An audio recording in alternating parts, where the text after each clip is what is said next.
الأصدقاء الأعزاء، الصديقات العزيزات، السوريين والسوريات والعرب في كل مكان، مرحبا. لا أستطيع أن أكتم سعادتي وفرحي بما جرى. أنا أيضا يعني كسوري وفرحان بالاتفاق الذي جرى بين قائد قوات سوريا الديمقراطية مظلوم عبدي والدولة السورية ممثلة بالرئيس السوري الانتقالي أحمد الشرع. يعني هذه أول مرة في التاريخ السوري منذ نشأة الكيان السوري شخص كردي آه، يمثل جزء من الكرد يبرم اتفاقا مع رئيس الدولة السورية. يعني الآن أنصار النظام الحالي ما عاد فيهم يحكوا عن فوزي السلو ومحسن البرازي وحسن الزعيم اللي كانوا جزء من السلطة بوصفهم مش كأكراد، بوصفهم سوريين. الآن مظلوم عبدي يعني يفترض أن يكون جزءا أو صار جزءا من السلطة بوصفه كرديا، وهذا شيء إيجابي وشيء جميل وشيء تستحقه سوريا. سوريا تستحق السلام، والسوريين يستحقون الاحترام، والكرد يستحقون الإنصاف. يعني بناء على هذا الاتفاق ينبغي يعني للأطراف الأخرى أن تراجع نفسها، أن تراجع خطابها، تراجع سرديتها عن الكرد وحقوق الكرد. خطوة في اتجاه المراجعة، مش كل المراجعة لن تقف عند هذه النقاط أو عند هذا الاتفاق، لا، ربما هذا الاتفاق يكون مدخلا لإعادة النظر في الكثير من التصورات المسبقة البعثية المنشأ الإخوانية المنشأ عن الكرد.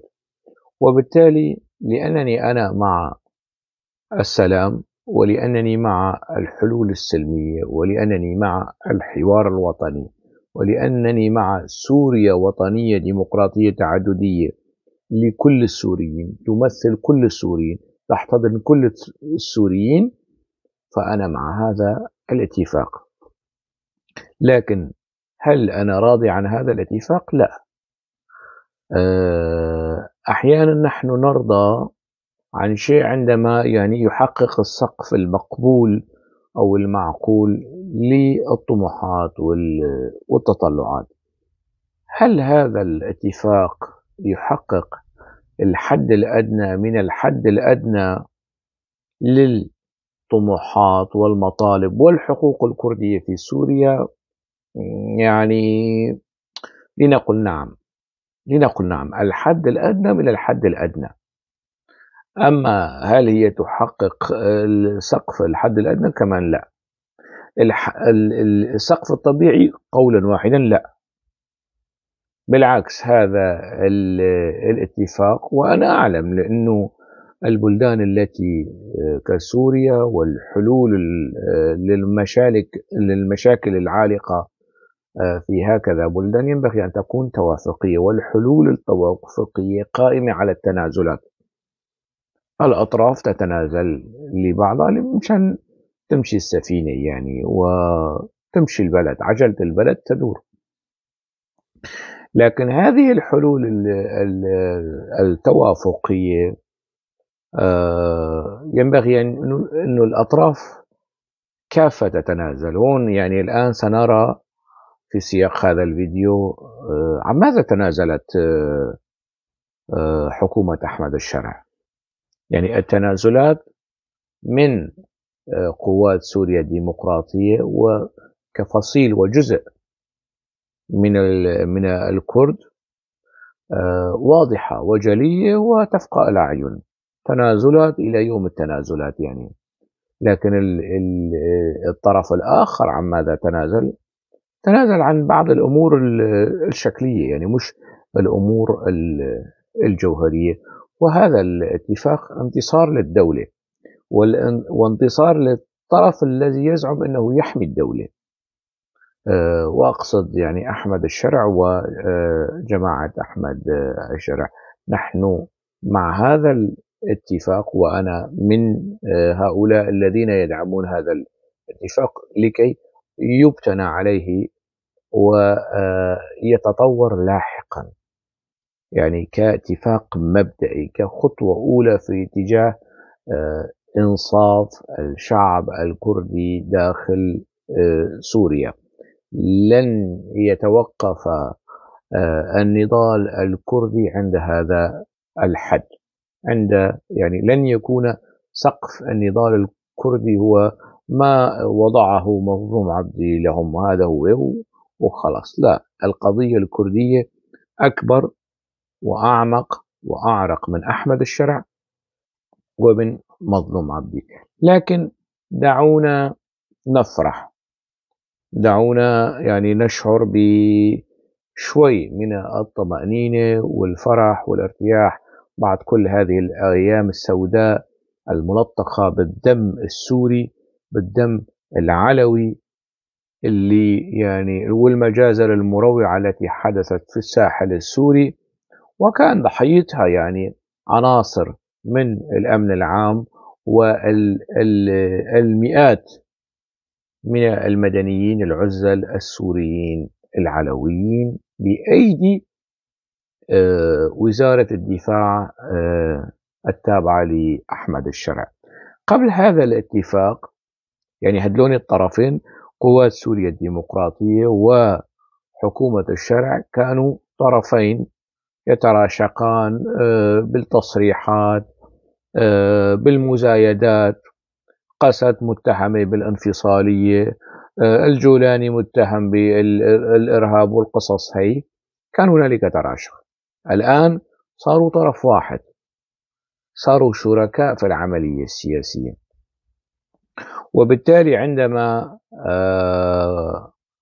كنت أنتقد قسد قبل هذا الاتفاق، أنصار حكومة الشرع كانوا مبسوطين فرحانين وبيروجوا لهذه الانتقادات. وعندما يعني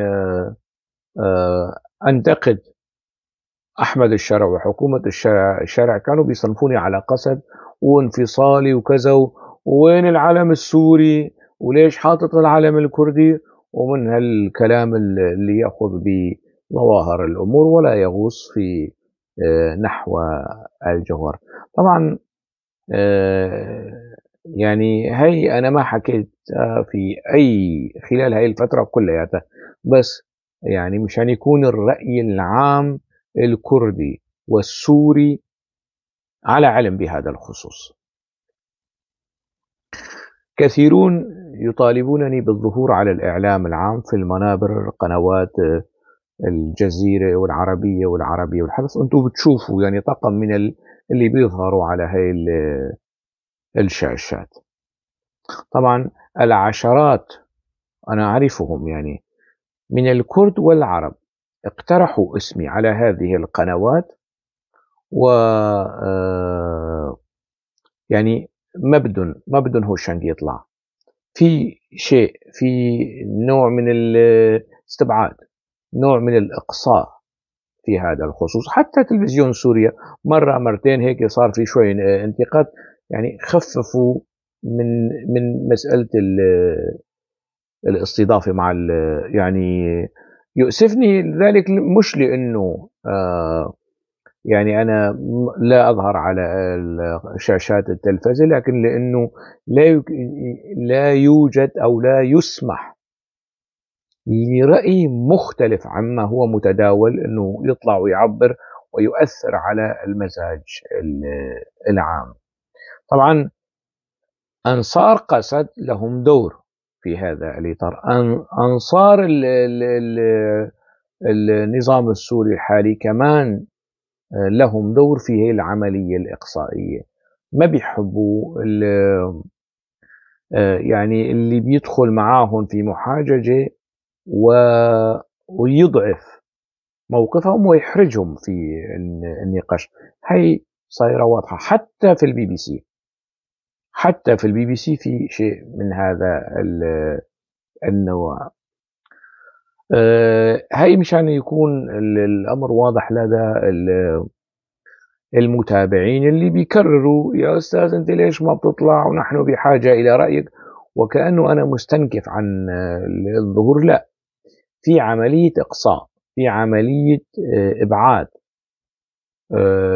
وإفساح المجال لمساطر ونماذج. وأنتم بتعرفون يعني وجودهم على هي المنابر صار أكثر من وجود الموظفين، يعني وكأنهم في عقد، يعني موقعين عقد مع هاي القنوات التلفزيون وخلاص.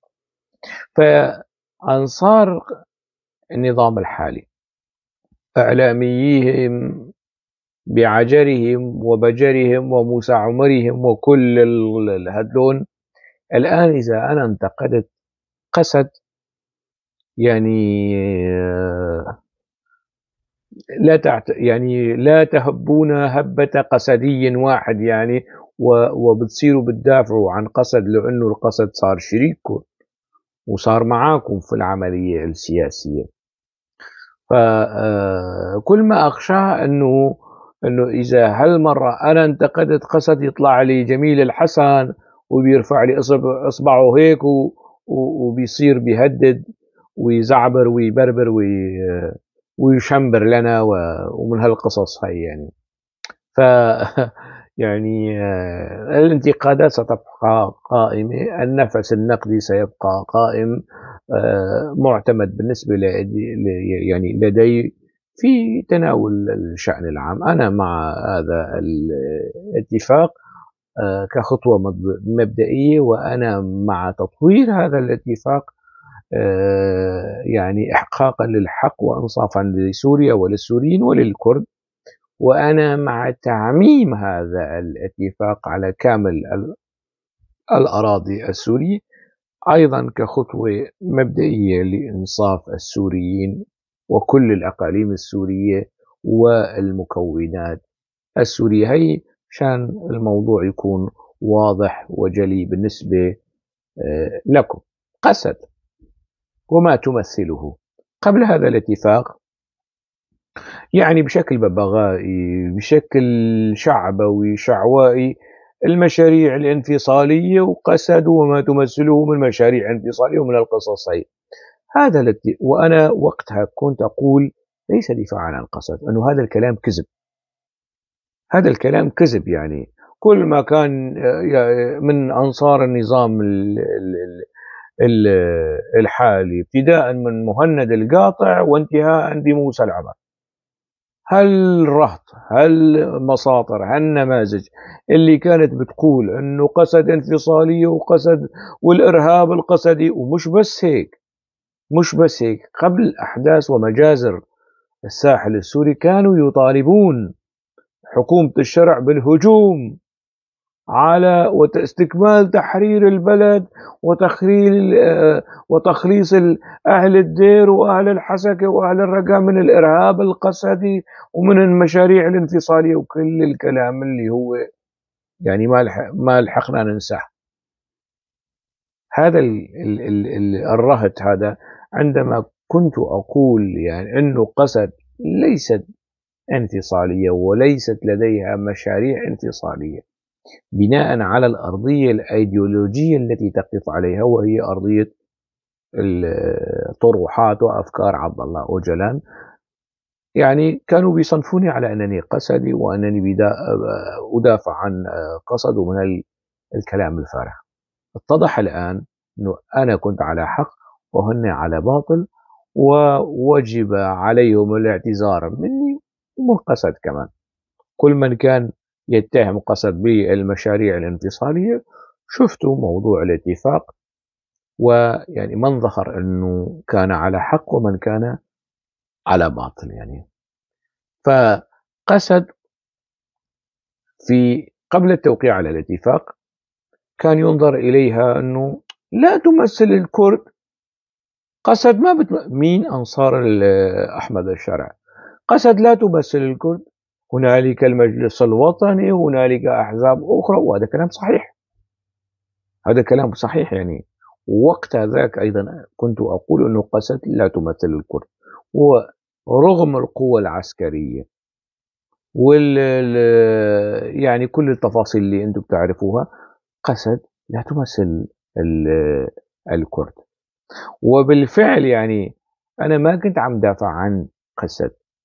مرة في إحدى التعليقات أعتقد مهند القاطع عم يرد على أحد الموجودين على صفحته أنه شو تغير هوشنج، كان يعني رد مهند القاطع واضحا وصريحا وحقيقيا، أنه هوشنج لا يدافع عن قسد كقسد، هوشنج يدافع عن مكتسبات قسد. هو ضد حزب العمال الكردستاني، لكن مع تأكيد وترسيخ هذه المكتسبات في الدستور السوري، في الدولة السورية. وهذا طبعا كلام حقيقي وصحيح. من الأشياء التي يقولها يعني نادرا، يعني الأشياء اللي قالها صحيحة، أنه مهند القاطع بيقول أشياء صحيحة، مش كل أشياء مهند القاطع غلط، لكن في هذا التفصيل، في هذا التوصيف، في هذه الجزئية هو تماما على حق. أنا يعني ما بطيء شيء اسمه حزب العمال الكردستاني، لا تنظيما ولا فكرا ولا تنظيرا ولا ممارسة. وقصد أيضا يعني تبعيته لحزب العمال الكردستاني، أنا كنت ضد هذه المسألة منذ 14 سنة، وأنتقد وأدفع ضرائب هذه الانتقادات وهذه المواقف، لكن ما كان موجود على الأرض من مكتسبات يمكن تطويرها، يمكن البناء عليها باعتبار هذه المكتسبات من حقوق المنطقة الشرقية، من حقوق الديرية أن يكون لهم كيانهم وهويتهم، من حقوق أهل الرقة، من حقوق أهل الحسكة، ضمن هذا الإطار اللي اسمه مناطق شرق الفرات الكرد.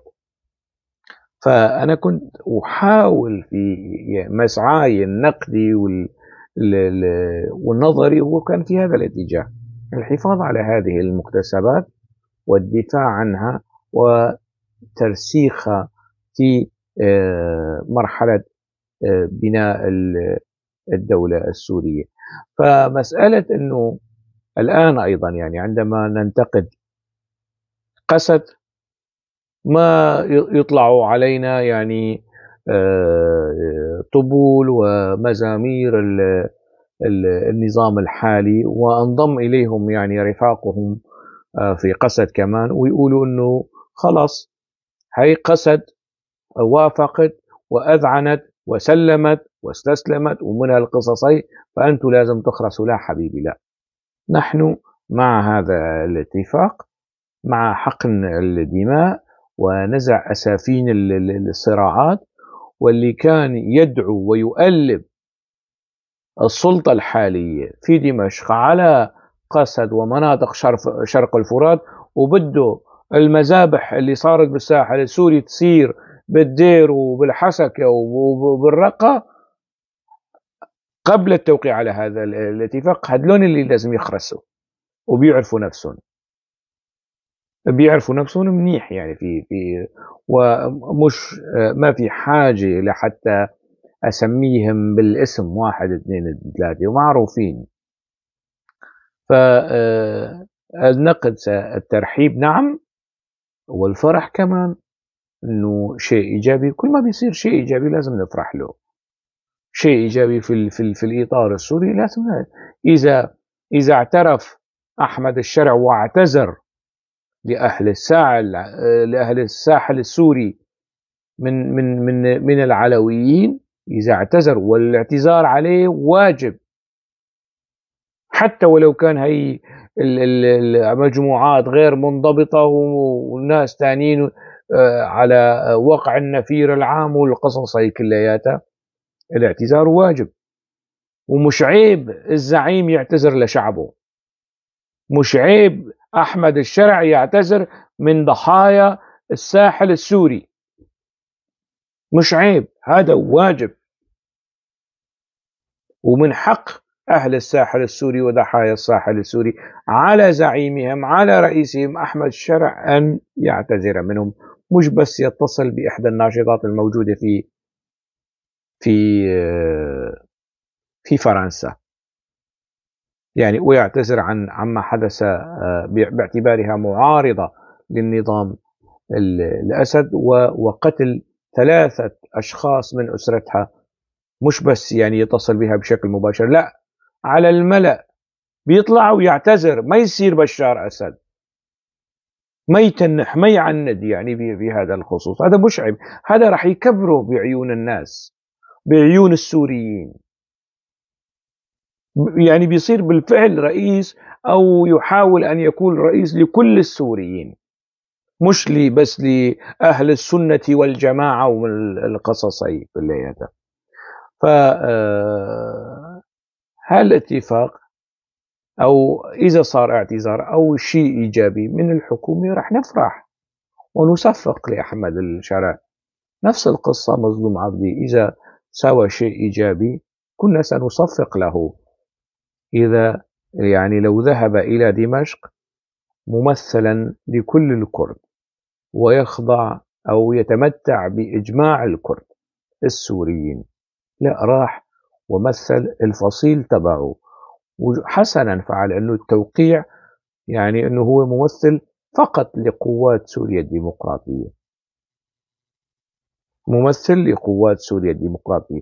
طبعا الاتفاقات السياسية ينبغي أن تكون بين السياسيين، وهذا تفصيل يعني لازم إلهام أحمد تروح توقع، مش مظلوم عبدي. إلهام أحمد بوصفها يعني الرئيسة المجلس سوريا الديمقراطية مثلا، الجناح السياسي أو الواجهة السياسية.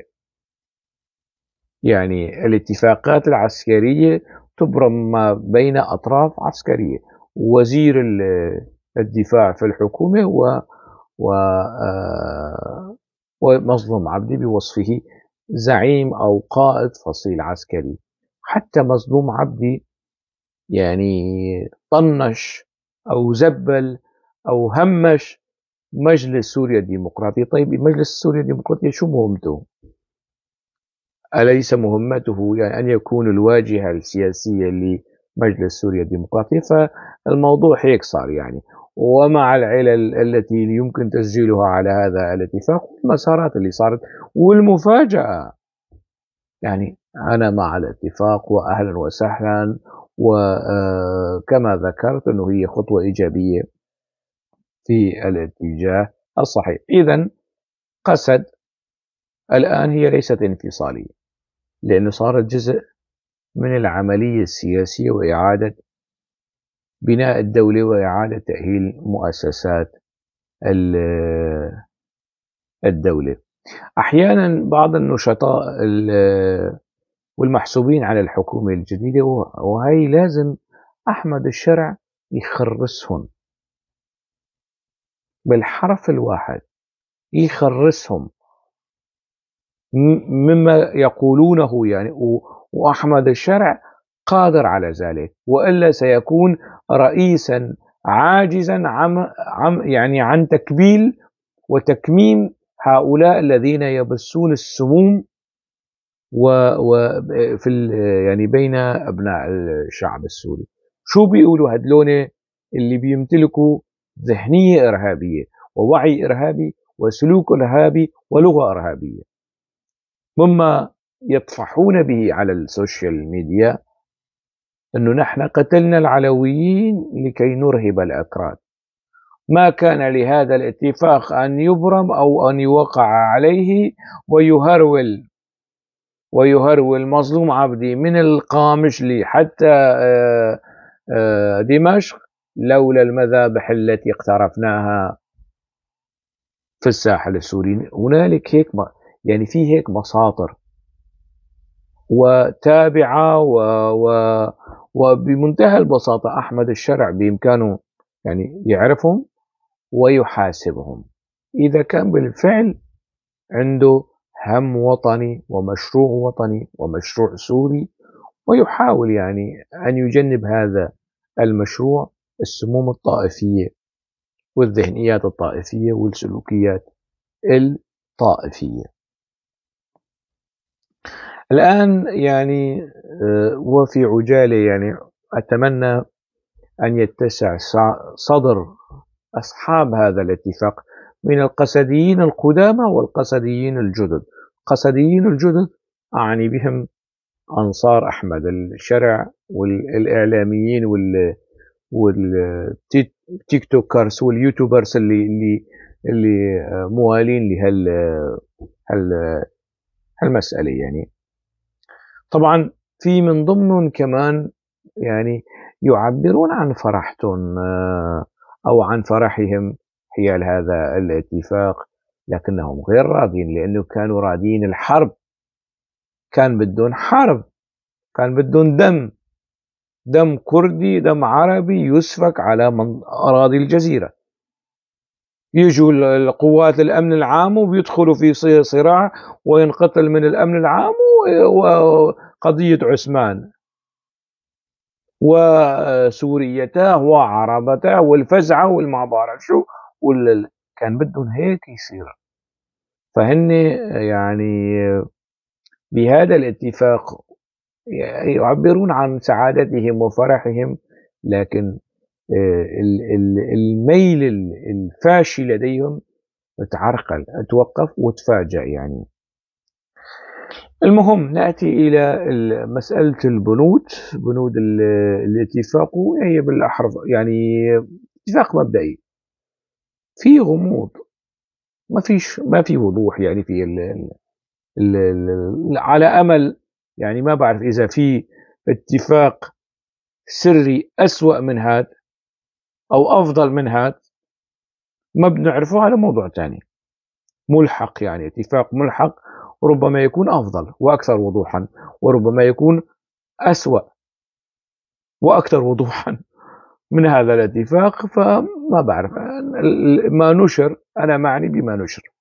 ضمان حقوق جميع السوريين، البند الأول ضمان حقوق جميع السوريين في التمثيل والمشاركة في العملية السياسية وكافة مؤسسات الدولة بناء على الكفاءة بغض النظر عن خلفيتهم الدينية والعرقية. بمعنى هل يخضع منصب رئاسة الجمهورية لهذا البند؟ هل يخضع منصب رئاسة الوزراء لهذا البند؟ هل يخضع منصب رئاسة البرلمان لهذا البند؟ هل يخضع وزير الخارجية والوزارات السيادية لهذا البند؟ هل يخضع يعني رئيس المجلس الأعلى للقضاء لهذا البند؟ قائد الأركان العامة، قائد الجيش؟ هاي الوظائف الاستراتيجية اللي هي عماد الدولة، أساس الدولة، أنه كل السوريين الموجودين يعني كرد وعرب يحق لهم أن يكونوا موجودين في المؤسسات الدولة والمناصب السيادية للدولة بصرف النظر عن انتمائهم القومي والديني، وكل سواسية. هذا بده توضيح، هذا بده توضيح في الدستور. ما إذا شفت أنه دين رئيس الدولة الإسلام، فهذا إقصاء للمسيحيين وللإيزيديين ولليهود وللادينيين، وهذا سلوك غير وطني وغير ديمقراطي وغير سوري. هذا كما وفي يعني نفس القصة يعني منصب رئاسة الحكومة ورئاسة البرلمان ورئاسة المحكمة الدستورية أو المجلس الأعلى للقضاء وكل هالقصص هي، وزارة الدفاع، هيئة الأركان، كل هالتفاصيل. ينبغي أنه ما نميز بين شخص وثاني، ولا بأي إشارة ولا بأي حال. هيك بتكون العدالة والمساواة بين السوريين. النقطة الثانية أو البند الثاني، المجتمع الكردي مجتمع أصيل في الدولة السورية، وتضمن الدولة السورية حقه في المواطنة وكافة حقوقه الدستورية.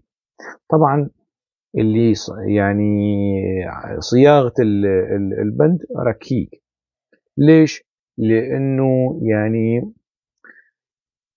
الدولة كهيكل سياسي وإداري شيء، والمجتمع شيء آخر. والمجتمع كتوصيف للحالة الكردية في سوريا فيه تقليل وفيه تهرب. الكرد في سوريا هم شعب وليسوا مجتمع. يعني هذا الشعب قد يكون عدة مجتمعات مش بس مجتمع واحد. يعني هنالك المجتمع الكردي الدمشقي، وهنالك المجتمع الكردي في الساحل السوري، وهنالك المجتمع الكردي في المناطق الشمالية، وهنالك المجتمع الكردي في حلب، وهنالك المجتمع الكردي في عفرين. مجموعة هذه المجتمعات هي الحالة الكردية للتعريف التوصيف القانوني والسياسي لهذه المجتمعات، هي الشعب. وهذا الشعب، وجود هذا الشعب سابق على الدولة السورية والكيان السوري. هذا الشعب موجود منذ يعني قبل وجود معاوية، قبل دخول الإسلام لسوريا. هذا الشعب الكردي، يعني إذا تحرينا عن الوجود التاريخي للكرد في مناطق تواجدهم. فالمجتمع الكردي مجتمع أصيل في الدولة السورية. يعني بده يعني أولا تهرب من توصيف الشعب. وأنا بعرف الكثير من المعارضين السوريين الأكثر ديمقراطية والأكثر ليبرالية بيتهرب من هيك توصيفات. ليش؟ بيخاف لأنه مفهوم الشعب، تدوين مفهوم الشعب أو الإقرار بوجود شعب على الأرض السورية اسمه الشعب السوري، هو إقرار ضمني بما يستحقه هذا الشعب طبقا للقوانين والمواثيق والعهود الدولية. لكي تتهرب، لأنه القضية قضية شعب مش قضية مجتمع. يعني مجتمع ممكن المجتمع الشيشاني أو المجتمع الشركس، يعني تجمعات لا تتعدى الآلاف، عشرات الآلاف لنقل مثلا، هذا ممكن تسميه مجتمع. يعني وأنا لست مع هالتسمية كمان، يعني أنه خلاص كيان بشري متميز زاد تعداده على 5000 أو 10,000، هذا هو الشعب. فاللعب بالمصطلحات يعني في هذا الخصوص هو مظلوم عبدي جاي من بيئة سياسية، وهو شخص مسيس ومن عائلة سياسية، من أبوه وفترة الصبا تبعه، وحتى يعني بيفهم هيك أمور.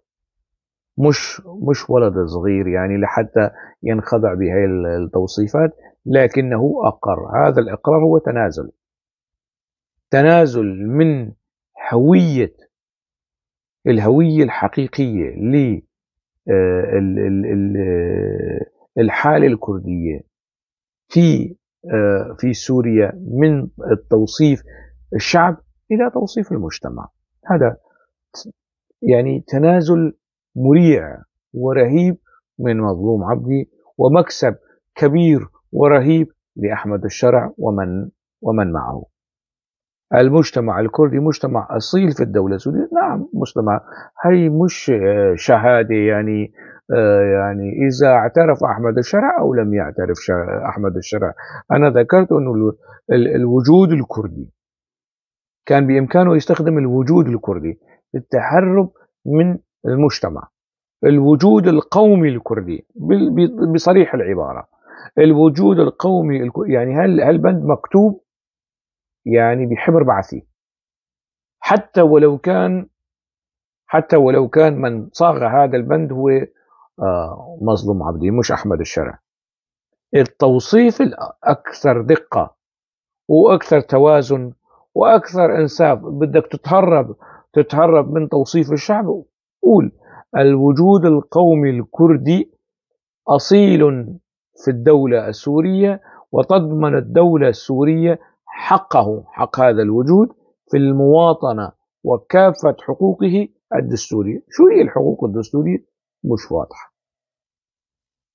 يعني الآن الموضوع خاضع لاجتهادات، ينبغي هاي الحقوق أن تكون واضحة. اللهم يعني ما في ملحق سري لهذا الاتفاق، أنا ما بعرف، ممكن يكون هنالك ملحق سري آخر لهذا الاتفاق غير معلن عنه، ربما عدم إحراج أحمد الشرع إذا كان يخدم المطالب الكردية، أو عدم إحراج مظلوم عبدي لئلا يقال عنه أنه يعني يعني أنه استسلام شنيع في هذا الخصوص. فإذا في ملاحق سرية لهذا الاتفاق ينبغي الكشف عنها إنصافا، ويعني ولمزيد من الشفافية وال والمجاهرة. يعني في النقطة الثانية، وقف إطلاق النار على كافة الأراضي السورية، وكأنه يعني هذا البند فيه إساءة لقسد، وكأنه قسد هي التي تشن الحرب على إدلب، على دمشق، على الفصائل التابعة لوزارة الدفاع تبعيد أحمد الشرق، وكأنه يعني في الصياغة اللي أنا بشوفها أنسب لهذا تتعهد الدولة السورية بوقف إطلاق النار، لأنه من الجانب الكردي أو من جانب قسد ما في هجمات. تتعهد وزارة الدفاع أو تتعهد الدولة السورية بوقف شامل لإطلاق النار على كامل الأراضي السورية، والمقصود بها الهجمات التي تشن على قسد في 6 تشرين. هذا يعني هيك تصاغ البنود، يعني مش بهالطريقة، يعني وقف إطلاق النار على كافة الأراضي السورية، وكأنه قسد كمان هي اللي تشن فاتحة جبهات على دمشق، فاتحة جبهات على فصائل الجيش أو وزارة الدفاع لحكومة أحمد الشرع. النقطة الرابعة، دمج كافة المؤسسات المدنية والعسكرية في شمال شرق سوريا ضمن إدارة الدولة، بما فيها المعابر الحدودية والمطار وحقول النفط والغاز. هذا لا خلاف عليه، طالما صار اتفاق بطبيعة الحال، حتى ولو كان هنالك حكم ذاتي أو إدارة ذاتية في تلك المناطق، فهذا دمج ضمن مؤسسات الدولة، مش مفصولة. يعني إذا من خلال هذا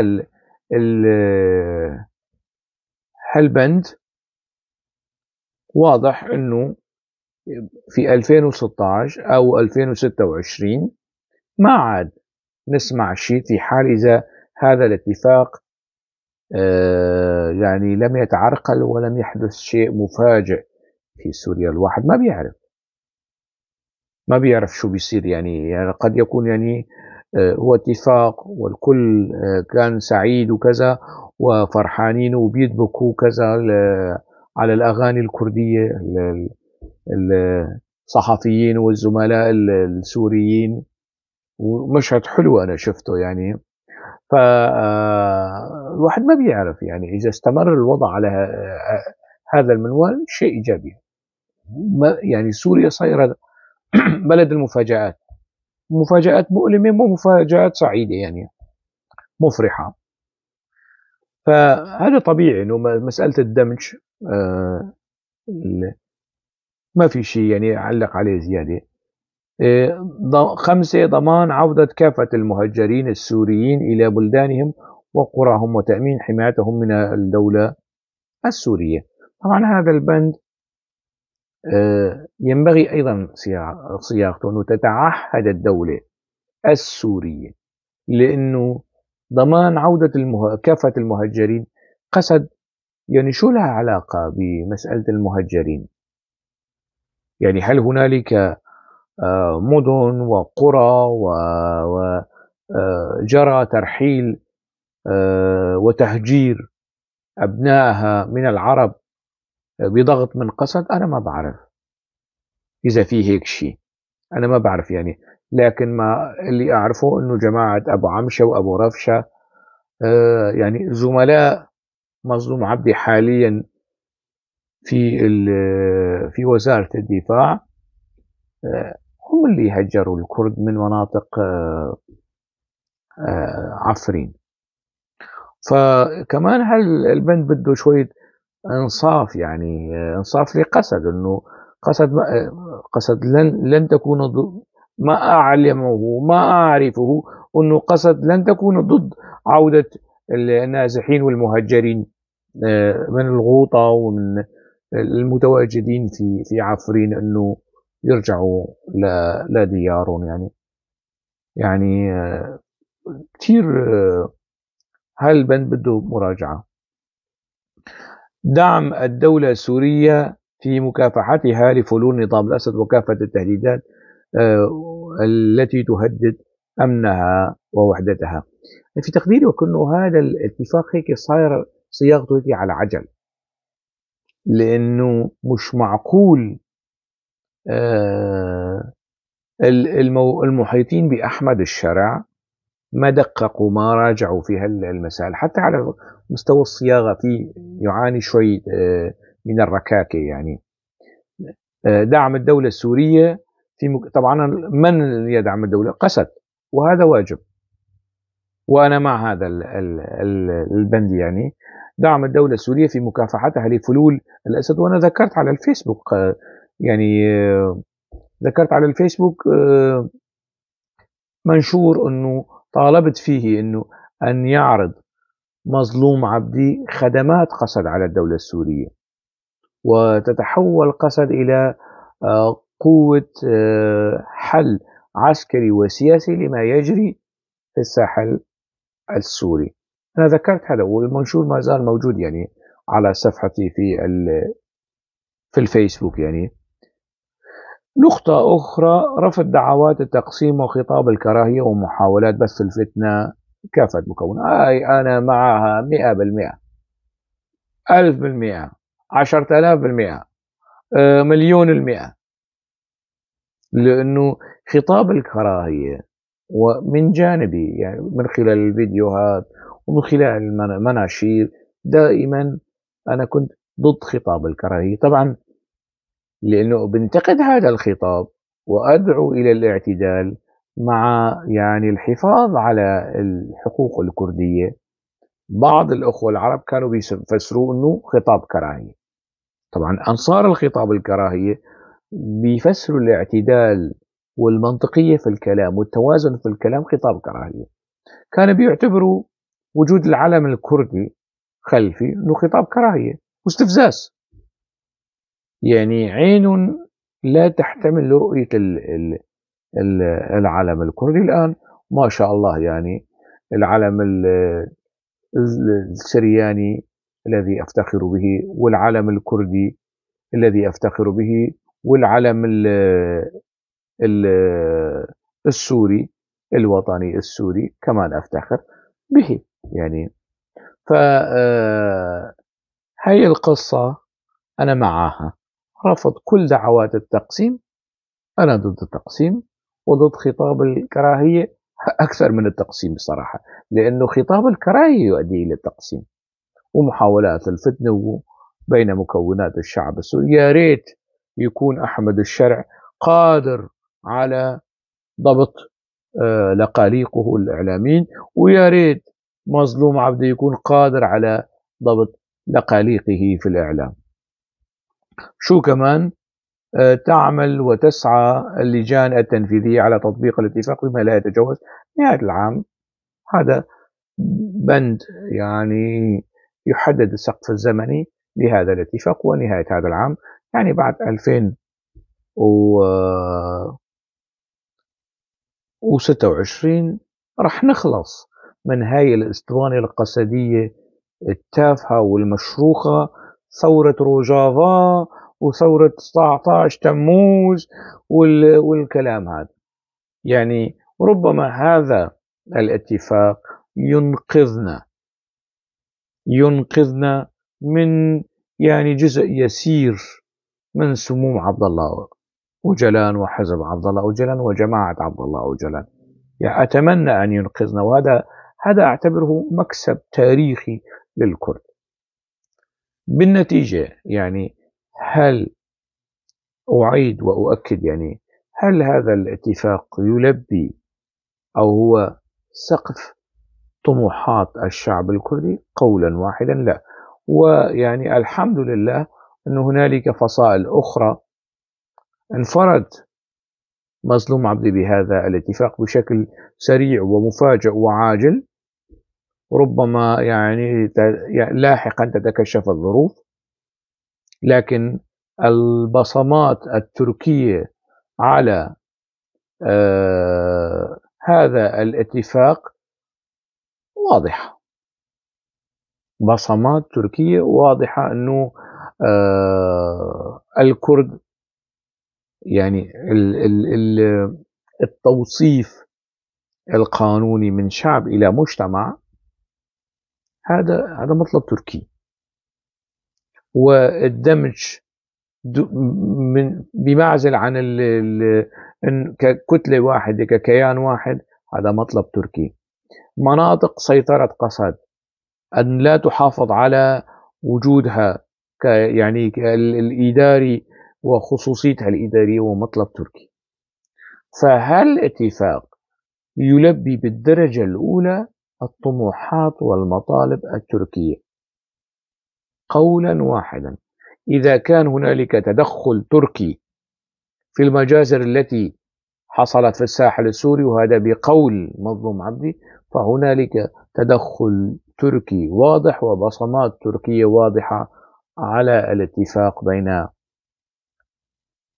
قسد ومظلوم عبدي وقوة سوريا الديمقراطية من جهة،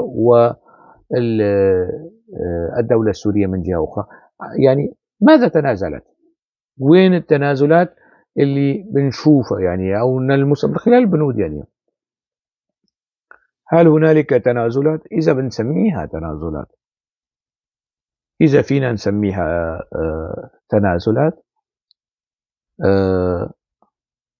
وهي رح يستعملوها يعني أنصار قسد لتبرير أو لتخفيف الضغط عليهم، لأنه تنازلات يعني شوي فشخة ويكون استسلام،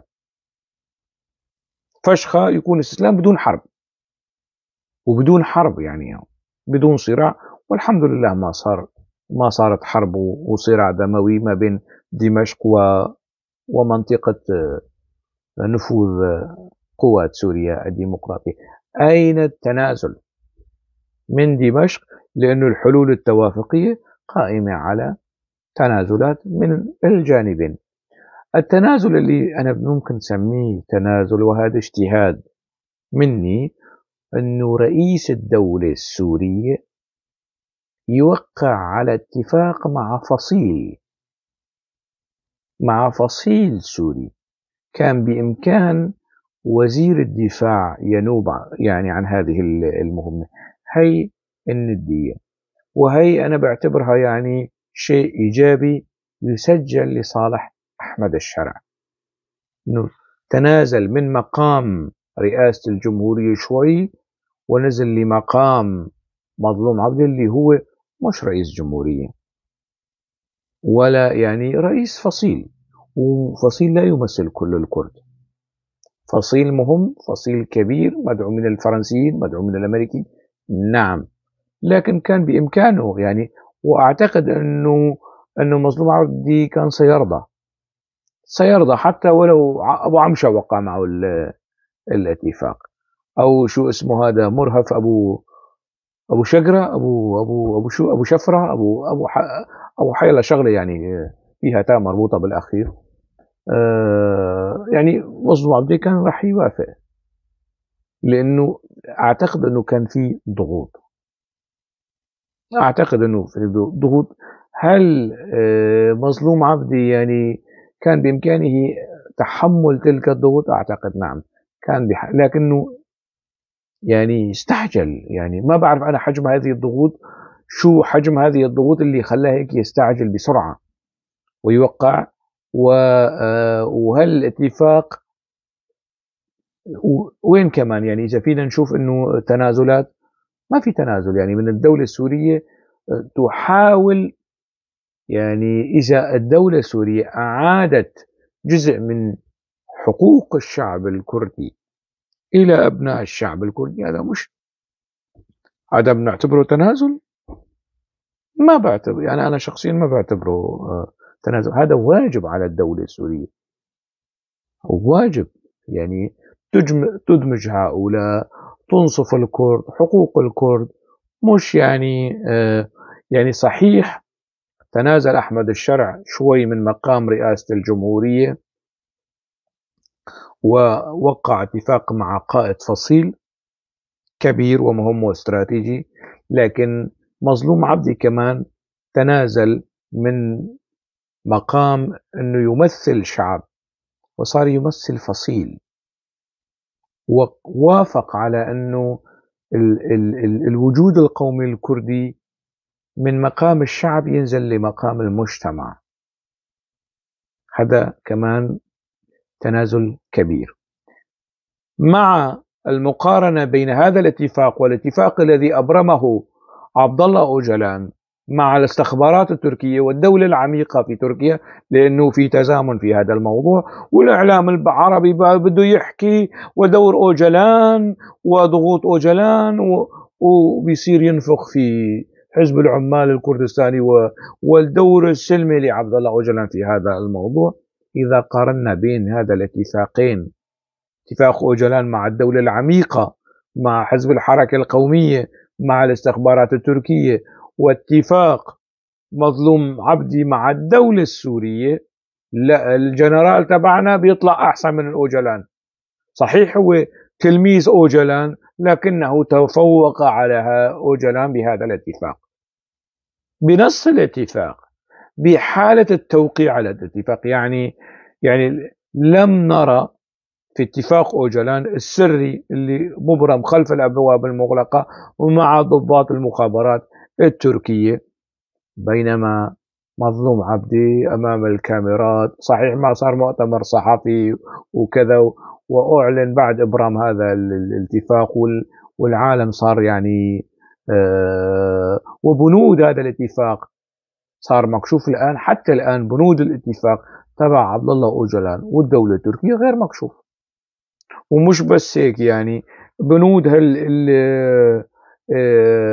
اتفاق مع أحمد الشرع، الدولة السورية ورئيس الدولة السورية مع قائد قوات سوريا الديمقراطية يضمن كرامة المقاتلين والضباط الموجودين في قوات سوريا الديمقراطية وتدمجهم مع وزارة الدفاع. هل اتفاق أوجلان ضمن دمج عناصر وقيادات حزب العمال الكردستاني مش في وزارة الدفاع، في أمن البلديات المناطق اللي بيسيطر عليها حزب أوجلان؟ لا. ويطالب بحل حزبه أوجلان وإلقاء السلاح أوجلان. هون الاتفاق لا يطالب بحل قسد وإلقاء سلاح قسد، إنما يطالب بدمج قسد وسلاح قسد في وزارة الدفاع.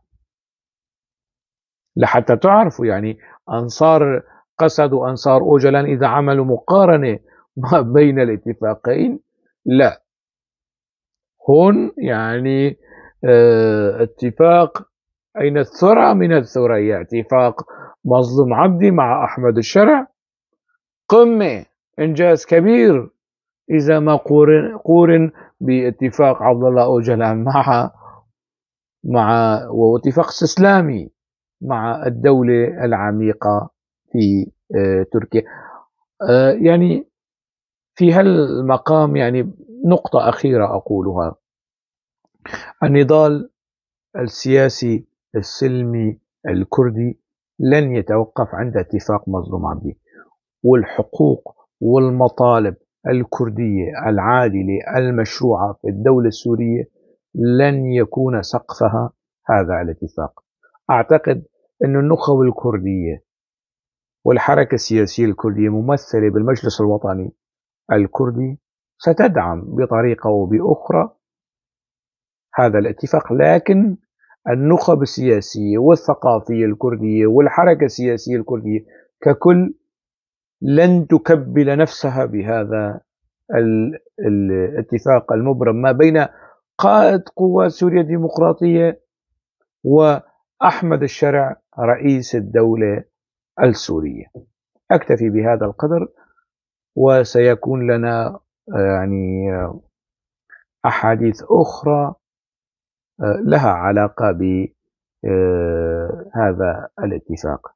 حتى حين ذلك ألقاكم على خير.